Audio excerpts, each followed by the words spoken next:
Hello दोस्तों, मैं आकाश राठौर अपने YouTube channel all in one study में आपका एक बार फिर से स्वागत करता हूं। दोस्तों, उस दिन इस चैप्टर में कुछ इम्पोर्टेंट डेफिनेशन, कुछ इम्पोर्टेंट्स जिले जिनमें ये भाषाएं बोली जाती हैं, वो टॉपिक छूट गया था। तो उस टॉपिक को पूरा करने के लिए आज फिर से मैं आपके लिए हिंदी भाषा के विकास की एक क्लास लेके आया हूँ और इसमें आज ये पूरी तरह से कंप्लीट हो जाएगा। वो बाय मिस्टेक छूट गया था तो उसी को मैं आज आपको पूरा कराने के लिए आया हूँ। उसके बाद हम क्वेश्चंस की प्रैक्टिस करेंगे और जो भी अब तक इस चैप्टर से एग्ज़ाम में क्वेश्चन पूछे गए हैं वो प्रीवियस ईयर सारे क्वेश्चन मैं आपको टेस्ट में प्रोवाइड करा दूँगा। चलते हैं अपनी वीडियो की ओर। दोस्तों, इसमें जो क्वेश्चन छूट गए थे वो था एक, जैसे कि आपसे एक क्वेश्चन पूछा जाता है कि खड़ी बोली को और क्या बोलते हैं। तो दोस्तों, खड़ी बोली के बहुत सारे नाम हैं, जैसे कि एक नाम है कौरवी भाषा। ठीक है, तो एग्ज़ाम में एक दो बार ये पूछा गया है, ठीक है, 2-3 बार। तो आपको याद रखना होगा कि खड़ी बोली को हम कौरवी भाषा भी कहते हैं। ठीक है, और दोस्तों ये पूछा जाता है कि खड़ी बोली कहाँ बोली जाती है। तो खड़ी बोली दिल्ली, मेरठ, हसनापुर आदि के आसपास के क्षेत्र में बोली जाती है। ठीक है, कौरव और पांडव जो हसनापुर था ना, उसी हिसाब से तो कहाँ बोली जाती है, मेरठ, हसनापुर के आसपास। फिर दूसरा आता है ब्रजभाषा। ब्रजभाषा को हम फ्रेंड्स नाग भाषा भी कहते हैं और इसे हम मणि माधुरी भी कहते हैं। ठीक है फ्रेंड्स, और इसके बाद किस जिले में बोली जाती है, ये क्वेश्चन भी बहुत इंपॉर्टेंट है, कई बार आ चुका है। तो इसमें ये धौलपुर, मथुरा, आगरा, अलीगढ़ आदि में बोली जाती है। उसके बाद जो आता है कन्नौजी।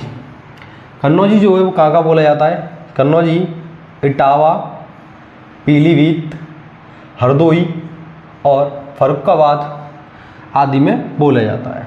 ठीक है फ्रेंड्स, और इसके बाद जो है वो आपका हरियाणवी। हरियाणवी को और किस नाम से जानते हैं, तो friends it's very important question. Haryanvi को देसाड़ी देसाड़ी कहते हैं, बांगरू कहते हैं और जादू भी कहते हैं, इस नाम से भी इनको जाना जाता है। खड़ी बोली को न केवल कौरवी भाषा के नाम से जाना जाता है, खड़ी बोली को हम हिंदुस्तानी, सर हिंदी, नागरी और वर्नाकुलर के नाम से भी जानते हैं फ्रेंड्स। ठीक है, फिर हम आते हैं इधर बुंदेली पर। बुंदेली में क्या है, बुंदेली जो है आपकी बोली जाती है झांसी में, जालौन में, हमीरपुर में और महोबा में। ठीक है फ्रेंड्स, उसके बाद अवधी जो है, अवधी लखनऊ में, इलाहाबाद में, प्रतापगढ़ में, फैज़ाबाद में, सीतापुर में, गोंडा में, बहराइच में, बस्ती में आदि में बोली जाती है फ्रेंड्स। इसी के बाद जो मेवाती भाषा थी, उस मेवाती को हम अहीरवाटी भी कहते हैं, जो मैंने आपको राजस्थानी में लिखाई थी। ठीक है, वो तो मेवाती जो होती है उसको हम क्या कहते हैं, अहीरवाटी भी बोलते हैं। उसके बाद भोजपुरी। भोजपुरी जो बोली जाती है बनारस में बोली जाती है, गाजीपुर में बोली जाती है, बलिया में बोली जाती है, देवरिया में बोली जाती है, आजमगढ़ में बोली जाती है, गोरखपुर में बोली जाती है और जौनपुर और चंपारण। ठीक है, उसके बाद आता है आपका बघेली। बघेली को रिमही या रिवई भी कहते हैं। बघेली को क्या कहते हैं फ्रेंड्स, रिमही या फिर रिवई भी कहते हैं। इसी प्रकार पेपर में एक बार क्वेश्चन पूछा गया, अंगिका किससे संबंधित है, तो अंगिका बिहार भाषा से संबंधित है, बिहार में बोली जाती है।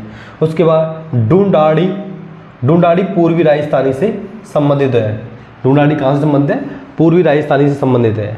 उसके बाद आती है ब्रजबुली।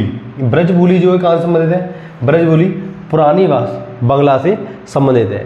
तो फ्रेंड्स, ये थे कुछ आपके इम्पोर्टेंट क्वेश्चंस जो कि एग्ज़ाम में प्रीवियस ईयर में काफ़ी पूछे गए हैं। आप इनको नोट कर सकते हैं। ठीक है, और उसके बाद आप इनको लर्न कर सकते हैं। डायरेक्ट क्वेश्चन आपके एग्ज़ाम में पूछे जाते हैं, तो आपको कोई भी चिंता करने की ज़रूरत नहीं है। इसमें सारे ये क्वेश्चंस मैंने कवर कर दिए हैं, और अगर कोई भी अब भूला भटका क्वेश्चन रह गया होगा तो वो मैं आपका प्रैक्टिस सेट में पूरा कर दूंगा। ठीक है, और ये चैप्टर इसके साथ कंप्लीट हो जाता है। उस दिन ये रह गया था।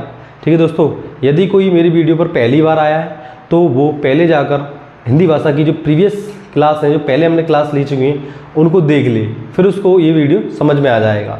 करीब हम 5 क्लासेज हैं, ये 6वीं क्लास है करीब, तो उनको ले, पहले जो हमने पहले क्लास करा दी है उनको ले ले, उसके बाद इन क्लास को देखे, इस क्लास को देखे तो उसे बिल्कुल पक्का समझ में आएगा।